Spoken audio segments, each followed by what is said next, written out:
Amici YouTube, benvenuti e ben ritrovati sul canale Riparo Fai da Te. Prima di iniziare il nostro video, come sempre, vi ricordo di lasciare un like, di iscrivervi al canale e di lasciare commenti.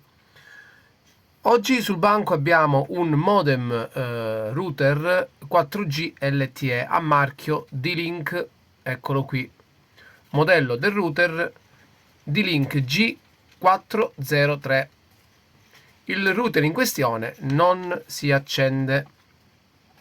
È un router che viene utilizzato con l'ausilio di una SIM di qualsiasi gestore, che sia Wind, che sia Vodafone o TIM o qualsiasi o qualche altro brand. Posso utilizzarlo per la navigazione su internet come se fosse un classico router modem di un gestore TIM, Vodafone, eccetera eccetera. La SIM si inserisce qui nell'apposito alloggio. Di solito si autoconfigura, ma per la configurazione è molto semplice, basta collegarlo a un PC o anche tramite il wifi, entrare con l'indirizzo IP, in questo caso dovrebbe essere 192.168.1.1, oppure andare sul link che vedete qui, http d 985.device.tnp.net/ e riesco ad entrare nel router, inserisco la password che di solito di default è admin, nome utente admin e password admin, e riesco poi a configurarlo. Viaggia su due bande differenti, lo posso utilizzare sia a 2,4 GHz che a 5 GHz. La questione il difetto del modem, come vi accennavo prima, è che il suo alimentatore si accende, eccolo qua, infatti c'è la spia blu, eccola qui, che indica il funzionamento dell'alimentatore. Ma se vado a inserire lo spinotto nell'apposito alloggio, eccolo qua, non ho nessun input cioè non ho nessun LED sul modem. Questo modem funziona con un trasformatore da 12 volt 1 ampere.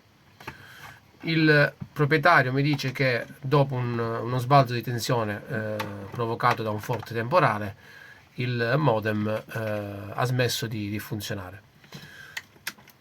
Mi dice: vedi se riesci a ripararlo, perché ho necessità, visto che ci collego anche le telecamere di casa, perché questo utente non ha una linea fissa, poiché non è una zona coperta, quindi ha dovuto rimediare con un prodotto del genere. Allora, per aprire il modem è molto semplice, basta svitare le viti posizionati sotto il modem. In questo caso sono 4 viti e sono queste qua, 1, 2, 3 e 4. Fatto questo, basta fare un po' di leva qui sul coperchio superiore e abbiamo accesso alla scheda del nostro modem. Eccolo qui. E io già sul coperchio del modem noto qualcosa di anomalo, come se fosse un liquido. Ecco qui, amici, ed è in corrispondenza, vediamo un attimino, ed è in corrispondenza di questo condensatore. Infatti questo condensatore, che è un condensatore da 220 microfarad 25 volt, risulta totalmente gonfio. Eccolo qua, vediamo un attimino se riusciamo a inquadrarlo. La causa del malfunzionamento potrebbe essere proprio questo condensatore.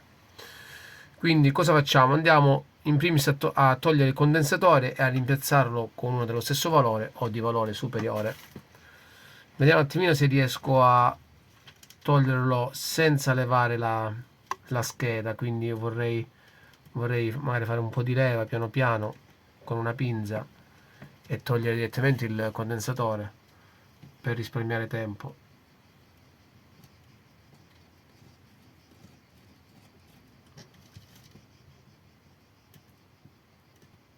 non è una riparazione professionale, perché andrebbe tolta la scheda e saldare direttamente sul togliere il condensatore e saldare il condensatore sulla scheda. Però il tempo è denaro, quindi cerchiamo di accelerare. Eccolo qui il nostro condensatore. Perfetto. Ok, possiamo tranquillamente togliere questi, andare a stagnare, mettere un po' di stagno. Mi raccomando, la polarità, che in questo caso queste linee qua in modo verticale ci indicano la polarità negativa del nostro condensatore, l'altro invece è il positivo del nostro condensatore. Allora, vado a togliere queste due linguettine del condensatore e poi vado a stagnare i due punti e a saldare poi il nuovo condensatore.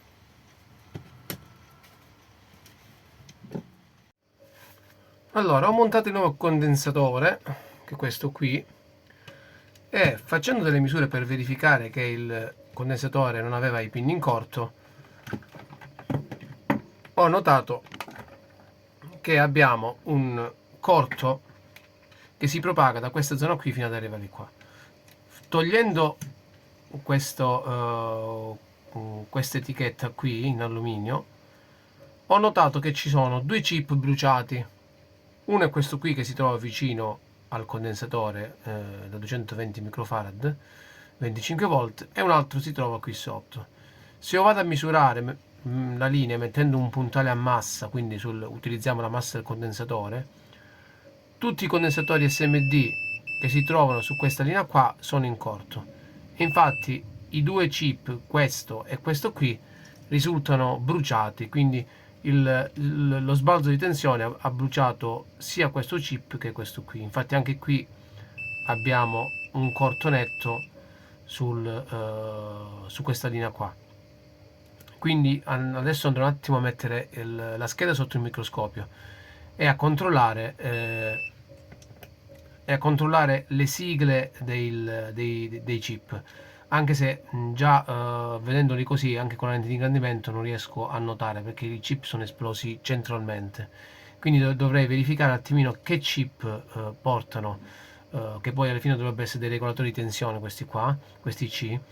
Devo verificare questi C che sigle hanno, in modo tale da risalire poi all'acquisto e sostituirli. Conviene? Se l'IC costa poco, sì, perché il modem il cliente l'ha pagato 69 euro. Quindi se riusciamo a trovare anche su AliExpress a un prezzo ragionevole, conviene sostituirli, e dovremmo poi risolvere il problema in modo definitivo. Metto la scheda sotto il microscopio e andiamo a vedere che tipo di IC sono. Io credo che comunque sostituendo questi due IC riusciamo a eliminare il corto che abbiamo su questa linea qua. Allora, dopo aver messo la scheda sotto microscopio, sono riuscito grosso modo a capire che tipo di convertitori sono questi qua. Sono convertitori step down, buck converter. Convertono la 12 volt in entrata e la trasformano poi, una volta che arriva sull'IC, da 5 a 3 o 2, dipende poi dalla corrente che necessita il circuito. Adesso andrò a levare sia questo che questo qui. Sono più o meno riuscito a risalire il codice. Dovrebbe essere, il codice è un JW5352. Vi lascerò sopra, vi lascerò in descrizione il datasheet qualora possa servire a qualcuno. Il codice preciso, il making code è un JWN8G. Allora andiamo a levare i due IC e a sostituirli con i loro, con quelli giusti.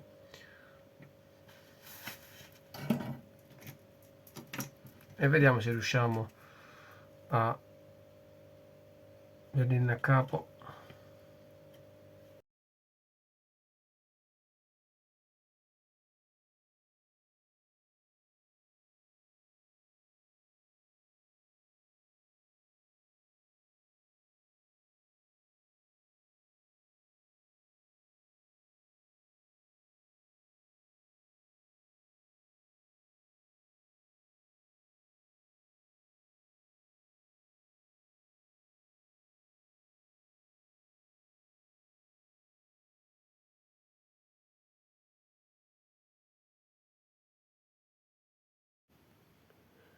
Allora amici, ho richiuso il nostro router, diamo alimentazione, ecco qui, come potete vedere, riparazione riuscita con successo. Alla domanda che dicevamo prima, conviene ripararlo? Sì, con 3 euro abbiamo riparato il nostro router. Se vi è piaciuto il video lasciate un like, iscrivetevi al canale e ci vediamo al prossimo video.